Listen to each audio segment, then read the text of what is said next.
西蒙政府呢，好像做政府没那么厉害，反而他当反对党的时候呢，是非常的出色跟标青的。我不要西蒙做政府，你不一定得到国政啊，你可能是得到国盟啊。政治不是竞选香港点心，你要选什么就选什么，政治不是啊。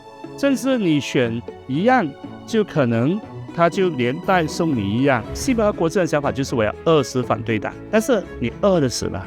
你饿的死一部分就是那些温和派，那你剩下的谁？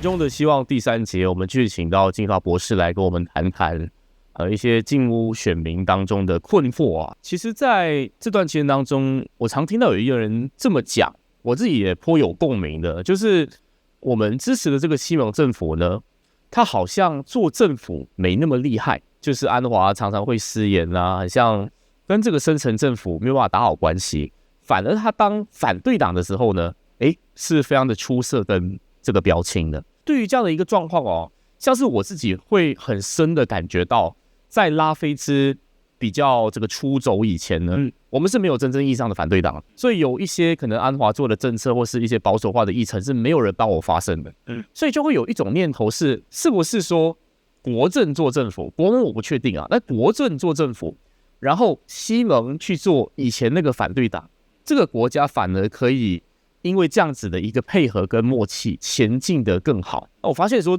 其实有不少人会赞同这样的讲法，就是西蒙你这么会做反对党，你就做反对党，就别来做政府，会有这样子的一个想法在里头。我觉得我们今天要这样子比较，你可以想象说有4个方格，就是下面的2个方格就是反对党，上面的2个方格是政府。那么右边的2个方格是西蒙，左边的方格是国政或者国盟。那我们今天觉得说西蒙做反对党就是右下方做得很出色，然后我们就把它升到去右上方，从反对党做政府，然后你发现说它表现比较弱。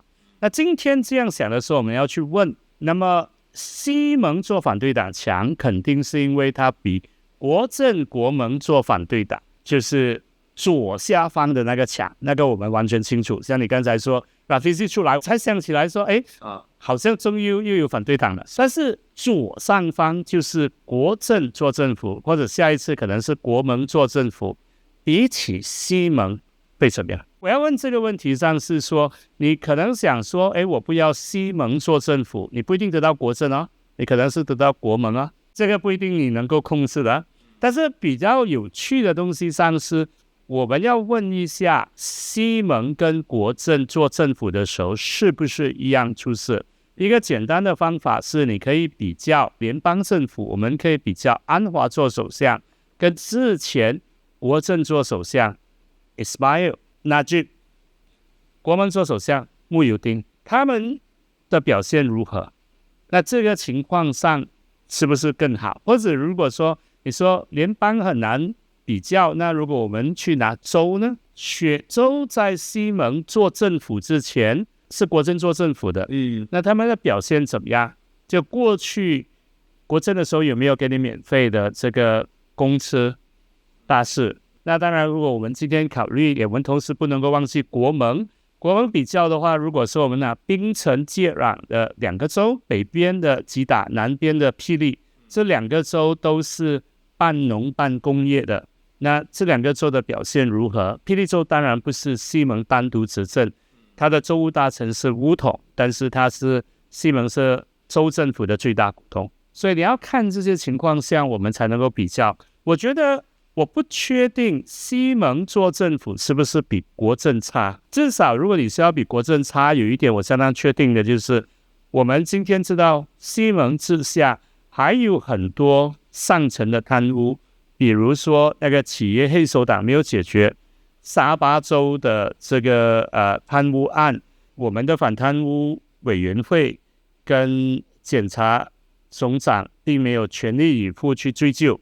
但是就算你把这些账都算在安华身上，安华政府比得上纳吉吗？就是 1MDB 的 case，1MDB 或者是副首相 Zahid 的贪污案，不管是他自己的阿高布迪基金会，还是那个外劳的，这些都是在国政底下产生。安华的罪名就是中庸，但是你不能说是安华指示或者允许它发生的，它只是秋后不算账，至多就是他纵容了默许。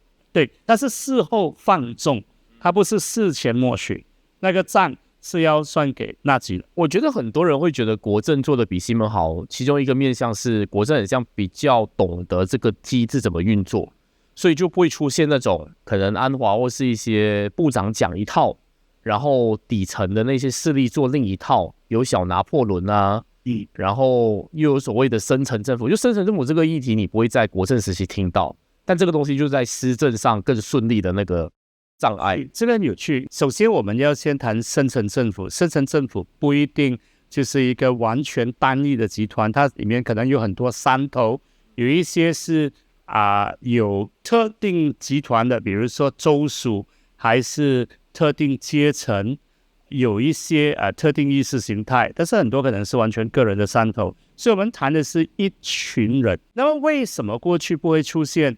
一个原因是因为国政不会做一些违反深层政府所想要的事情，所以你当然不会看到这种挣扎。但是我们过去不是常常听到说行政偏差吗？马华不是跟我们讲了几十年行政偏差吗？那行政偏差不就是小拿破仑吗？所以其实如果你说有没有面对这个问题，有，但是是马华的部长，是民政党的部长，是印度国大党的部长。乌统的部长不会面对吗？大部分不会面对，因为他不会去做一些违背他们利益或者价值的事情。有一些比较，我觉得这个是一个部分，另一个部分我也提出来，就有人会说，你看以前养猪都不是一个问题，来到你西蒙就是一个问题。那今天的情况上说养猪场是一个很好的问题。养猪场的禁令是谁下的？是州务大臣吗？我知道是苏丹嘛，可是它也是一个累积了很久没有解决。对，但是这边回到去的有两个问题，一个就是说雪州西蒙政府在推动养猪场转型过程中不够积极。但是你想想看，如果过去是很积极的话，那很多人就会觉得说，为什么国政的年代环境污染不是问题，为什么到了你才是问题？那你从另一个角度上去看，为什么过去养猪场的反对力量声音没这么大？一个原因是因为乌统一党独大，当乌统一党独大的时候，乌统就可以压制。当民主化的结果就是你一定会出现众声喧哗的情况，众声喧哗下就有不同人的声音。我们虽然是君主立宪制，但是我们今天看到的君主是非常大有为的，超过立宪制下的期待。那为什么这样子呢？是因为在2008年之后，乌统失去了2/3，乌统没有办法掌控马来人的这个全部支持，马来政党4分5裂，那苏丹就可以跟你说，大臣你给我3个名单，我挑我喜欢的。如果我们今天觉得说那当初不是比较好吗？那当然可以啊，你要全盘接受，就是要接受乌统一党独大。那你不能够说我要乌统一党独大下公务员听话其他非民选机关不擅自扩权，然后我同时讨厌乌统的这个马来种族主义。政治不是竞选香港点心，你去竞选你要选什么就选什么，因为你选哈搞跟你选罗麦街中间是没有联系的，就你完全有绝对自由的选择。政治不是啊，政治你选一样就可能他就连带送你一样，所以你不能够切开来说我就是要乌统的一党独大，然后我不要乌统的马来民族主义，我不要乌统的主权，我不要乌统的贪污。但是我觉得今天我们要谈的东西比较重要的不是说，西蒙做得很好，我是不相信那种说国政做了60年，造了60年的孽，你期待西蒙5年里面能够翻身吗？我觉得如果你接受这一套说法的话，那么西蒙就可以不用进步。所以我觉得比较重要的不是去情绪化的谈说哪一个比较好，而是先去问问题在哪里。我要问的一个问题上说，西蒙作为反对党肯定是强过国政或国盟，因为国政国盟连银子预算都提不出来。西蒙做政府是不是比国政做政府差呢？这个大家见仁见智。如果我们画一个四方格，西蒙做反对党就是右下角的表现远远超出西蒙做政府右上角的表现，这个你同意吗？对对。那我们要这样子谈的时候，我们就要去问，是不是因为这样子西蒙做反对党比较好，那我们就因此先选定西蒙做反对党，然后让这个国政来做政府，或者国盟来做政府，还是说我们应该跳出来问，我们今天怎么样让国盟或者像以前国政在野的时候把反对党做好？那我们今天要怎么样让西蒙也做得到？刚才我说了，国政做政府的时候，你觉得他特别有效率，可能是因为他能够压得住公务员，然后那个时候没有非民选机关，你敢于向政府施压，搞出像养猪场这样的课题，让政府不知所措。它的代价是国政那个时候有非常强烈的马来民族主义，有贪污滥治，就是管理不当。那我们能不能够保留国政做政府的这些能力，但是同时不要有他的民族主义，不要有他的滥治，不要有他的滥权，不要有他的贪污。我觉得这个是我们应该谈的。我们今天要谈2个重要的问题，一个是怎么样让反对党，包括国盟或者像以前国政那22个月在野的时候，也可以把反对党做好。第二个就是让谁做政府，包括西蒙也可以把政府做得更好，就是更有效率，但是你有效率的代价不必是种族主义，不必是滥权，不必是贪污。那我们先谈反对党的部分。很多人会觉得说今天反对党很烂，那你怎么样解决？你一定会有人做反对党，除非你就搞一个大列的政府，所有人拉进政府，那就更糟糕，就完全没有人监督。所以强的人刚好是多数那一方，他做政府，少数的说一定做反对党的话，你怎么样让这些人，如果他本来是能力比较弱，怎么样让他变得强？我们很多人会觉得说是没有办法改变的。但你要说国盟它不是一个好的反对党，我觉得分2个层次。就是当我在觉得说我没有反对党的时候，是比较像是一些比较经济啊、政策导向的议题的时候，那国盟就不会表态的，他不会提出替代性的政策。像阿赞巴基的事情，其实国盟也是后知后觉，力度也不大嘛，对不对？可是呢，在一些3A议题上，比如说推一些同桃啊，或是说一些所谓比较开明的政策，它就是所谓的很强烈的反对党。我觉得国盟的问题就是出现在这种，他的反对党的作仅局限在炒作身份政治议题这件事情上，他没有是一个我们所期待专业的那种问政能力的反对。是这个很有趣。我们先谈2个部分，我要先谈那个3A 的部分。为什么会出现3A？ 是因为我们的2县市在2018年之后变掉了。就是一边是单元的，一边是多元的。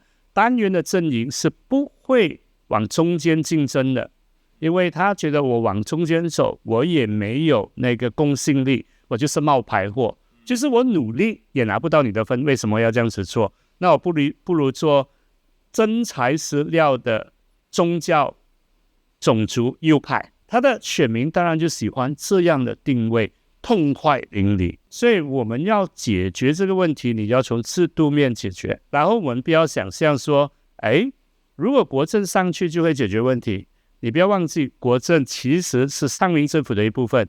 今天假设说下一届选举是国政赢的比西蒙多，但是2边加起来组织政府，你认为国政可以挡得住国盟吗？所以族群宗教这一关你可能还是挡不住的，因为是国盟就站在那个位置上。是不是也是因为我们华人天然对国盟很抗拒，所以让他没有那个变来中间的用？对，但是我觉得反过来说，如果你说我就纯粹是为了要有人在中间，那我不管你做的多差，我都支持你，这样对我自己的利益来说是有利的吗？也不合理了。也不合理啊！就纯粹说我为了要有反对党，我就要把我的这个选票分给你，那就表示说你不用太努力都好，因为我承受不了没有反对党的这个风险，我就要纵容你这样的吃货。所以我觉得比较重要的是，我们看回去怎么样让反对党变得更强。你要变得更强的一个重点你还是首先要回到去政治面。为什么今天我们谈马来人课题的时候，就是谈衣着谈猪肉谈语言、顾打字等等？为什么就谈这些课题？因为我们没有反对党，其实在谈牵涉到马来人的利益，但是跟身份认同没有直接关系了。我举一个例子，当这个城市更新法律出来的时候，其中的很大争议就是说，这个会让马来人失去土著的控制权。当然谈的很多时候是城市，但是如果你念之在字的是马来人的土地拥有权，最大的威胁在哪里？在海上。因为全球暖化的问题，我们的海水平线一直上升，在50年之内，我们西海岸很多地区就会被淹没。那这些土地包括吉打州的稻田，西海岸的很多这些渔村，东海岸也有一些，是谁拥有的？马来人的。但是为什么没有人谈？因为我们国会里面没有绿党。今天马来人的最底层的做什么工作 ？delivery。但是我们有没有看到这些课题长期被挑起来？没有，因为我们没有真正的左派政党，就是在反对党的阵营里面没有左派政党，所以这些你要解决，你其实是需要选举制度改革。因为今天选举制度的门槛很高，就是在每个选区，如果你是对决或者接近对决的情况，你就要过半。那谈环保、谈阶级、谈可能性别的、谈其他小众课题的，他可能有10%、15%、20%的选票，但是他可能就永远过不了，接近不了过半，那你就没有机会把这些课题带进去。但是我们这样谈的时候，我们不要忘记还有一个问题，是刚才你说的那个反对党议员能力的问题。为什么能力那么差呢？一般的想法就是说，这些都是包头佬，他们都不去谈他们多强。但是你不要忘记，反对党国会议员里面其实有一些是专才，有一些也是温和派。你不要看到人家穿蓝色衣服、穿绿色衣服、穿红色衣服，就说他们穿的衣服同一个颜色，就他们同一种货色，不是？现在反对党阵营69个国会议员里面，你其实是参差不齐的。我们怎么样让它提升呢？提升的方法就是对它好。OK， 很多人不接受这个看法。长期在西蒙还在做反对党的时候，我就主张西蒙要组织银子内阁。西蒙做了政府，国盟组织银子内阁之后，我就主张说，昌明政府要给银子内阁的部长津贴。讲薪水是有问题的，因为国会议员的本薪就16000，然后你再加上其他津贴就是2万多了。部长的本薪是大概也是16000，你再加上其他东西又是2-3万，所以最花钱的很多时候不是他本薪，是他的其他津贴。那我今天要讲的就是给银子部长一份津贴5000块。银子那个是倒影的意思咯。对，银子那个是倒影。我不是足球迷，但是你是足球迷，你知道说在足球场上有时候有一种人盯人的战术，就是对方是左卫，我这边就有一个是可能盯住他的，那么银子那个就是人盯人。你有内政部长，我就有银子内政部长；你有教育部长，我就有银子教育部长；你有2个副部长，我可能没有副部长了，但是我至少部长的层次我一定是盯着你。为什么呢？你要术业有专攻，你做部长要有专门的能力，那我做反对党我也有专门的能力。那我这个专门能力怎么做呢？如果你这一个国家的这个银子内阁是上道的话，内阁每个星期开会，银子内阁也要每个星期开会，因为你就要讨论说到底发生什么事。当然你说他们国会都不开会，怎么开会？今天我们可以完全用影像开会啊，就看要不要做啊。但是这样的想法上其实就是如果你有一个真正发挥功能的银子内阁，他每个星期开会，他就要谈很多国家大事。如果你是对国盟议员特别没有信心的，你不会觉得说这其实是强人所难吗？对不对？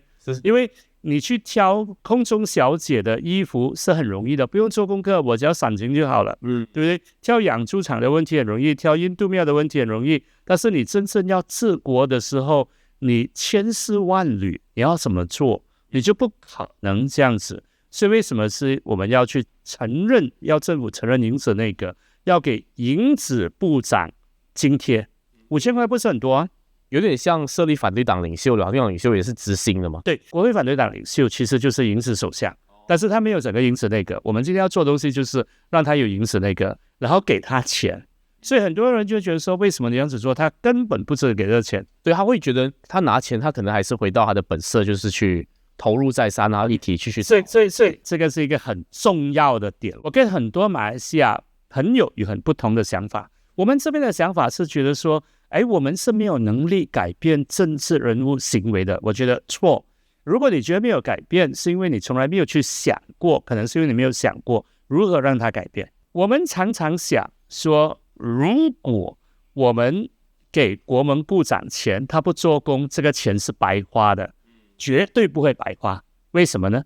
第一，你会让我们的选民公众当中很多人开始监督反对党。比如说大多数马来人可能他会特别监督政府，不会监督反对党，是因为政府部长有拿钱，反对党没有拿钱。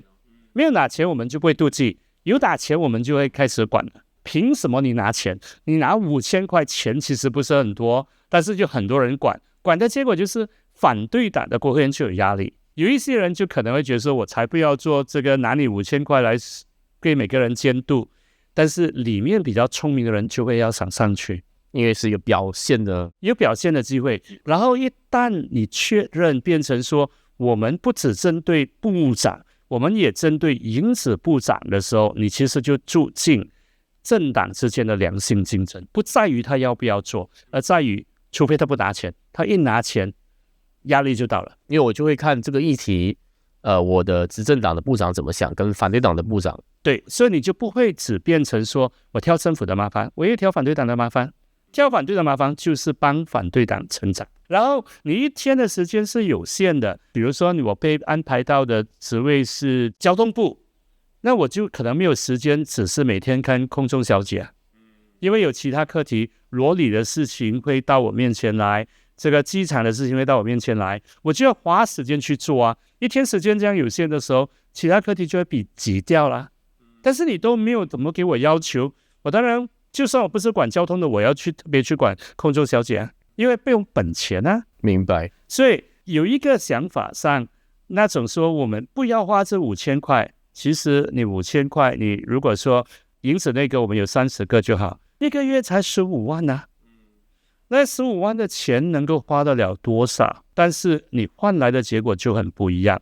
2000多年前，中国有一本书叫做《战国策》，它谈的是战国时代各种国家之间的竞争，然后他们用的策略。里面有一个故事，就是说有一个国王，他想要找千里马，他就发出悬赏，谁能够把千里马带到我面前，我就赏他1000两黄金。然后过了不久，有一个人抱了一堆马骨过来，他说我找到了千里马，但千里马在半路病死了，我就把这个马骨来献给国王殿下。国王就很生气，那你是在开我玩笑吗？我要活的千里马，你给我死的千里马骨有什么用？所以有一个大臣就跟国王讲了悄悄话，那国王转念给了500金这个人，就本来讲要1000金，但是你是死马，我就打折扣，现在只给你500两金，没有1000金。但这个消息传出之后不久，其他人听到了，说你看连死马都可以换到500金，你知道这个国王是玩真的，就有人把千里马送上来。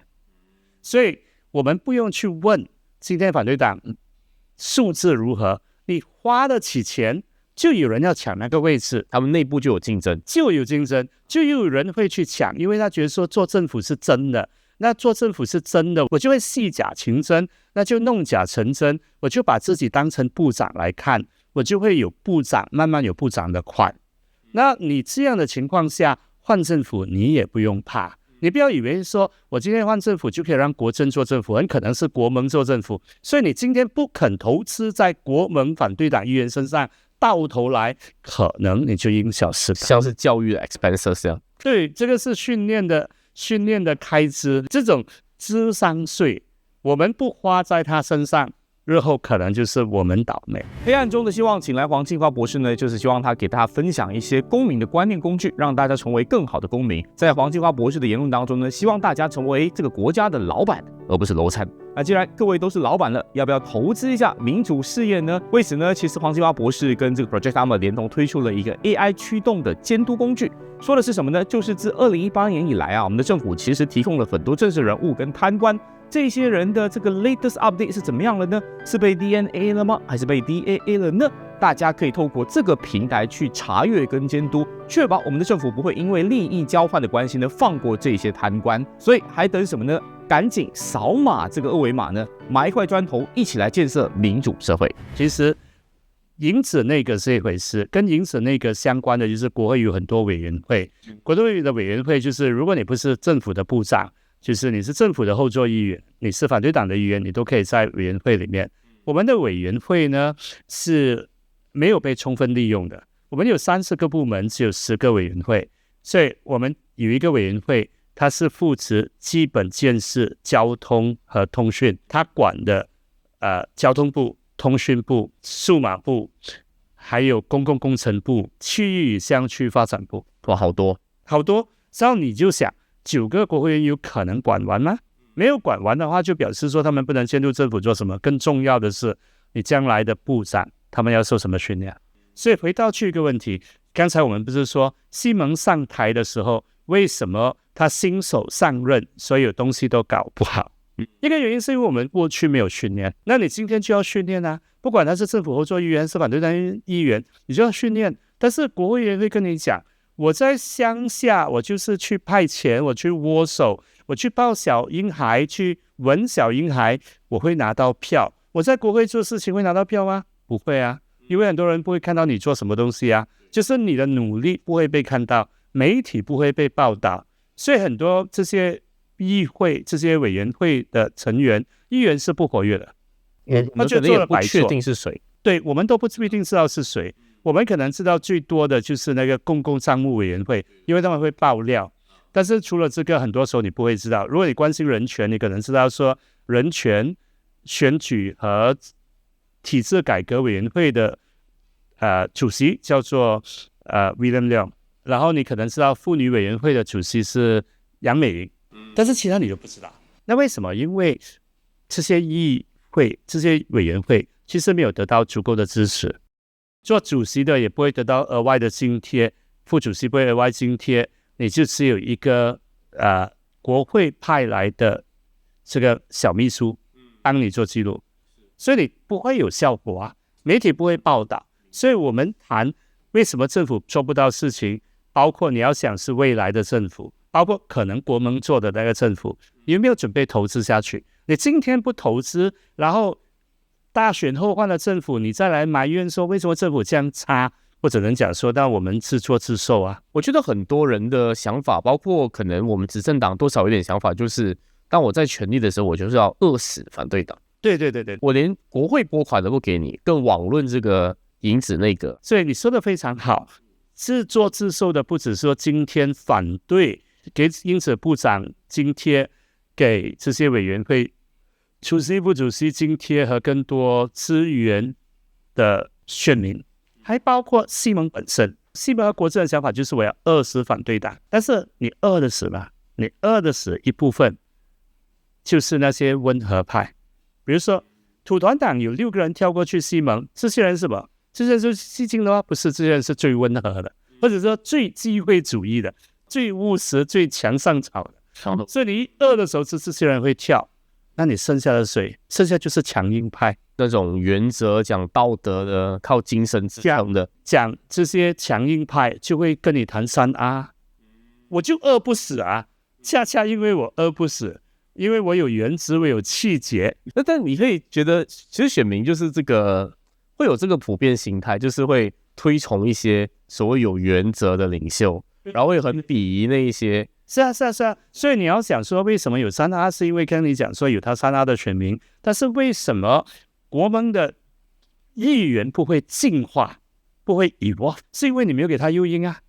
或者是对选民来说，因为你没有给足够的资源，所以像可能伊斯兰党执政的州属，虽然治理很差劲，水源的问题没有解决，可是他们会跟选民说，我们是被中央勒着脖子，对，所以他们选民就可以理解他。对，像喜兰丹，所以因为过去巫统一直打压，所以喜兰丹的人会觉得说，我州政府做不好，但是那是因为中央的错。所以他们就能够接受这个治理不善。你对反对党好，其实你在害反对党，给他更多的钱嘛。因为你给他更多的钱，选民就会对他更加严厉，选民就会鞭策他，督促他进步。那他进步不了，选民就会惩罚他。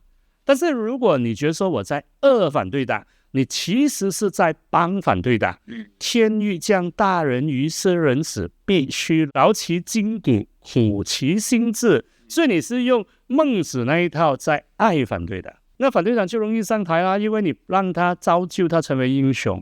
所以到最后，我们政治要进化，民主政治不能是英雄圣贤的政治，民主的政治就是凡夫俗子的政治，民主的政治就是谈好处、谈利益、谈风险，不要谈理念吗？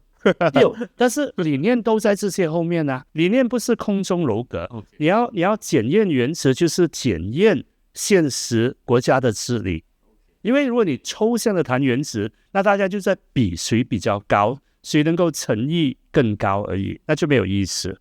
所以我觉得说，今天反对党的问题，我们要怎么样让他做得好？我们就是要改革议会，善待反对党议员。像您说的，这个给反对党拨款，然后你不给他拨款，就会饿死最务实的那些议员。剩下就是强硬派，强硬派不跟你谈宗教，不跟你谈种族，要谈什么？一定是谈宗教、种族、语言啊，因为是最不用花脑力的东西啊，而且也是亮出自己气节的那个东西。哦，对啊，对，你要把他封禁6个月，他就更高兴。我6个月不用去国会，我就可以做英雄啊。如果我们不准备影响政治人物的行为，选民很多时候觉得很沮丧，是因为他不能够理解。我们只要采取一些对的这个动作，一些对的改革，政治人物的行为就会受影响。我喜欢用的一个比喻就是，政治人物可以是人类最好的朋友。如果你懂英文，你就知道这句话什么意思 ，Man best friend。但是，你要政治人物为你做牛做马呢，你要懂得训练他，你要懂得怎么样用萝卜跟棒子来控制它。当我们都不准备改变这些诱因结构的时候，政治人物就很容易多做坏事，少做好事。就回到还是那个 incentive structure 的，是这个问题。是了解，这是我们刚刚谈都是在说怎么训练反对党，一个会理性问政，不只谈上的反对党。那回到来，怎么样让这个执政党变得好呢？我觉得你在谈反对党的时候，多少有说，因为它是一个后备政府的概念嘛，所以自然可以处理这部分的能力。是，可是其实西蒙也应该有一些问题是可以区别来谈的吧？对。那么这个反对党如果他变得比较负责任，政府就比较容易做事情。所以相当程度上，政府能够做多少，有时候是反对党帮你定了上限，就是他不要把这个议题种族化，其实就不管什么课题都好，只要他不把它种族化，你就有空间做事情。但是他硬要把它种族化，你当然就绑手绑脚。那为什么我们觉得说西蒙这个政府做不好？当然因为牵一发而动全身，你今天做任何改革都会得罪很多人。那我完全不是在说这个西蒙没有问题，我长期批评，我觉得西蒙有很多问题是他自己找的。但是排开这些问题之外，西蒙面对最大的问题，为什么让我们觉得失望？是因为我们希望西蒙有这种超能力，可以拖住社会前进。这样说好了，我们的社会里面不同选民有不同的看法，像我们这一边这一类的选民，可能有一些所谓进步的概念。我们认为说，我们给了选票西蒙，西蒙得到议席，做了政府，西蒙就应该根据他对我们的承诺，落实这些进步的概念。但是如果社会还没有准备好呢，我们就是希望西蒙有能力拖住社会前进，对，你拉，然后引领社会前进。但是现实是什么呢？刚好是相反。如果你没有能力让社会跟上来，社会会拖住你的脚，不让你往前走。难道他做了政府不就拥有，比如说他有 RTM 啊、议题 setting 啊、agenda 那些能力？他的局限在哪里？我们对他合理的要求应该是怎么样？一个方面，但比如说，如果你说今天他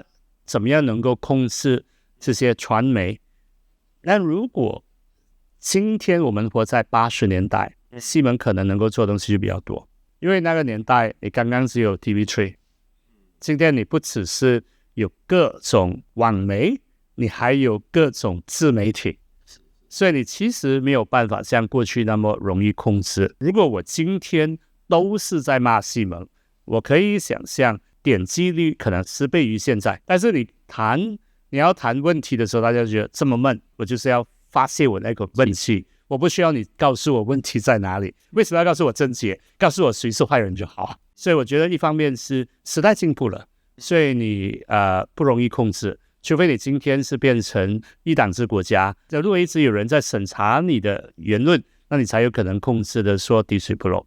这是第一个。但是第二个的问题是因为更关键的问题是因为我们有选举，只要有选举，你就会面对说不同群众他的需求、他的偏好怎么样会形塑政治，所以你没有办法不去解决社会的问题。没有选举可以哦，没有选举，社会的声音就不能够出来，你就很容易解决啊。我只要政府手腕够硬，那你不爽怎么样？你敢搞革命吗？但是有选举，选民能够做的东西就是我投独揽票，我就让你下台，我不需要解决问题，我就可以一直换政府。那政治人就会怕，所以你跟他讲说我要你政治意志，他会觉得说，那就算他是一个负责任的政治人，他可能觉得说我活下去，我可以做更多的事情，我倒台可能就做不到。所以不管是为了私利还是为了公利，他可能都会觉得说他就是不会展现你所要求的政治意志。所以我们要怎么样做呢？就是要回到去面对社会。社会是谁？社会就是你我他，不要以为社会就是他，社会包括你我。你早上起来对着镜子，那就是社会的一部分。我觉得这个东西其实也是马来西亚的一个困局，其实全世界都是啊。当然不同的社会有不同的那个矛盾点啦，所以它那个难的地方就是你要怎么样去 convince 马来人对你要有信任，要有安全感。我觉得这边回答去2点。第一点就是我们今天认为所谓族群身份政治，就是族群宗教语言的问题。你怎么样让另一边的人看到说我也有利益存在？我在2021年的时候做了一个针对穆斯林的调查，一个民调几千人的那个问题。一个问题是只有所有学童都上同样的学校，国民团结才能达成。这个其实就是官方的立场，就是单一同一源流、同一语言、同一学校。那如果支持的，你会认为说民族主义者，反对的就是自由派。那第二个问题呢，我问的是华小越来越多马来孩子，以及越来越多元，对马来人是好事，所以支持的就应该是自由派，反对的应该是民族主义者。那如果我们把这2个问题交叉比对的时候呢，2个问题都是民族主义的，就是意识形态上支持单一学校，反对马来孩子上华小，认为马来孩子上华小对马来人不利的，大概是26%左右1/4。那么自由派意识形态上反对单一的，然后在这个实际行为上认为马来孩子上华校对马来人是好事的，大概20%，两者看起来矛盾，就是意识形态上反对华小，实际行动上认为马来孩子进华小对马来人是好事的45%。那怎么说呢？就是说，如果你今天要从意识形态上去跟马来人辩论华小的存在，你会发现大多数马来人是反对华小的。但是你从利益的角度上去看呢，你就会发现多数的马来人支持华小。所以我们要谈的所有东西，今天看起来是有争论的。你要的做法，你要能够成功，你就是要让其他人有利害，跟你有一定的利害关系。比如说我在整30年前的时候就提过说，如果我要去争取增建一所华小，我的理由为什么？比如说我们假设说在苏邦加这样的地方，华小不足，每天有1000名学生要坐车去可能11公里之外的地方上学。如果我今天要做一个宣传，我要怎么样去做？我不会跟你谈说这是母语教育我的权利，不是我不相信这一套，而是这一套不会改变现实。我会谈的是，我们先算一算，如果你1000个孩子，那如果他们坐校车，每辆校车是40人，你需要25辆校车在街上。但是你知道苏邦仔这种地方，很多人是很有钱的，所以父母自己送，所以你谈的不是40辆校车，你可能谈的是400辆私家车。那你不是制造交通阻塞，你不是制造噪音、空气污染。所以增建华小对其他人有什么好处？减少交通阻塞，减少噪音，减少污染。所以你用不同的方式去谈。我们怎么样谈绩效？你就要谈说绩效到最后对消费者有利。那你要怎么样让人家相信说绩效者有利？你首先要排除你的种族主义。因为如果我一方面谈绩效，另一方面我跟人家讲说，我们2个华人算便宜一点可以吗？那如果你非华人，你怎么想？你2个华人算便宜一点，谁来结那个账？当然是非华人，就是马来人和印度人在为你的这个华人团结付出代价。所以如果你不放弃种族主义，你就很难叫别人说他们放弃种族主义。所以我们要谈这些课题的时候，我们就首先必须反求诸己，我们争取的各种利益有没有包含其他人在内？如果有，容易谈；如果没有，不代表我们不能够谈。那你只能够诉诸的就是你的人权。但是如果有人权之外，我们可以谈对你有什么好处？因为社会如此复杂，你其实是很难做到说我完美的切割，给你制造麻烦，然后我没有代价，其实很难的。现在社会很难的，因为我们都是活在同一个社会关系这个环境里面，所以各种问题千丝万缕，所以我们是有办法做到的。换句话说，当你选的政府不能够拖住社会往前走的时候，我们就要承认政党是有极限的，不管是行动党还是马华，不管是公正党还是巫统，甚至我会跟你说伊斯兰党。想象一下，如果伊斯兰党做政府，伊斯兰党是理性的，伊斯兰党就会变得温和，伊斯兰党就不会说每样东西要去禁。那时候谁会打伊斯兰党？ Isma Putra， 他们就会站在伊斯兰党的右边站出来，骂伊斯兰党说你为了权力牺牲颜色，背叛宗教。那我们怎么办？我们继续觉得泄气吧，还是我们要看到说所有政党后面就是选民？所以我们上次谈过说不要把选民讲的那么美好，然后把政治人物政党讲的那么脏，不是，政党后面就是选民。所以如果我们能够有办法直接跟选民沟通，我们就不用担心政党不能够打针。这样讲，有人会问，那要选政党来做什么？你还是需要政党来管理国家，只是你不要期待政党是超人。政治人物是超人，他们没有把衣服穿在外面，他们没有把内裤穿在外面，没有披风，不能够在天上飞，他们只是掌握一些公权力，民主国家的公权力受制于民意，所以如果有一方的民意是坚决反对你的，你就要去处理。政党当然要处理，但是你是政党的老板，对你有利的东西，你是不是只叫工人去做？工人做不到，那你自己要不要出手？但有人会问，我们能够做什么？我觉得除了说像我刚才集体上我们如何更有效的游说之外，你可以看一个简单的例子，我们社会为什么有那么强烈的戾气，就是为什么不同族群宗教之间有那么激烈的对抗，但是不要忘记，很可能就是一小部分人的声音特别大，不管在哪一个族群里面，就一小部分人声音特别大。那多数人呢？多数人很多时候其实就过日子啊。4月的时候有一个非常有趣的事情，就2个人，而且那件事呢，一般上我们认为说这种是麻烦的事情，是不便的事情。就有一个人骑摩托，然后那个摩托坏了，他就叫人来修理。那个人修理完要跟他收钱的时候，说145块，看他选购只有176块。修车的人跟这个摩托骑士说：“你有没有钱吃饭？”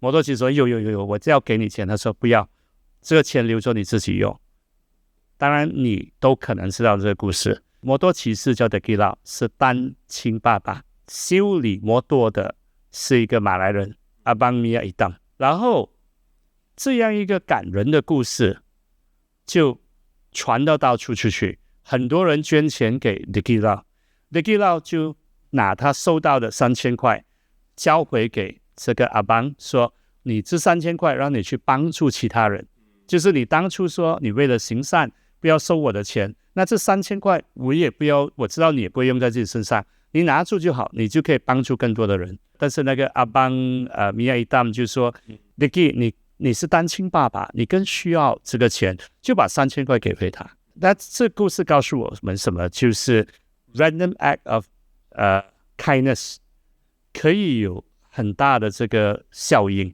涟漪效应，你不知道发生什么事，它就对其他人产生影响。所以我们并不是说面对现况完全一无可做，但是我完全可以理解。所以我们其实面对现况并不是事无可为，是事在人为。但是如果你拒绝相信，我完全可以理解。今天你可能觉得心安理得，因为2种情绪给你心安理得的理由，一个是愤怒，第二个是绝望。愤怒让你觉得是错都是别人的，所以你是好人。绝望让你没有负担，什么事我们都改变不了，就认命就好，怨天尤人就好。那如果你满足于这2种心安理得的状况，我当然不应该吵醒你。但如果你是要解决问题，我觉得我们是有能力解决的。我不会跟你说，让这个政府再做5年就解决。我是完全认为政党、政治人物、政府的能力有限，不是他们完全都做不到，但是很多事情他们并没有办法独立完成。改变是需要各方一起做的。你是政府、政党、政治人物的老板，员工不做事当然要骂，但是有一些事情仅仅员工在做，他需要你帮忙，那你骂完是不是要帮忙？今天又是一个让我们有很多的思考。我觉得特别是在那个你要看到眼前的这个反对党，你要怎么去诱发他愿意变成你心中想象的反对党，很多时候那个结论是反其道而行哦。那非常谢谢博士给我们分享这样子的一些，我觉得其实算是一种 paradigm shift 啊。因为过去我们可能会认为说，那我们就是要饿死那些包头佬，或是说那种搞宗教政治人，就有一种要剿灭的心态。我们以前是2种，对内剿灭汉奸，对外剿灭所谓极端分子，其实是一种威权的心态。那我们今天的影片就到这边，那下一次有机会再请 Frost 来跟我们继续谈一谈政治学上的一些观念。黑暗中的希望 Hope in the Dark 呢，是取自于社运分子 Rebecca Solnit 所写的一本书的名字来取名的。在 Rebecca Solnit 的眼中呢，政治总让人失望，但我们作为公民的，只要持续行动，依旧可以创造一个美好的未来。感谢你把影片收看到最后，希望你可以把这个影片转发给一位还没有放弃的马来西亚公民。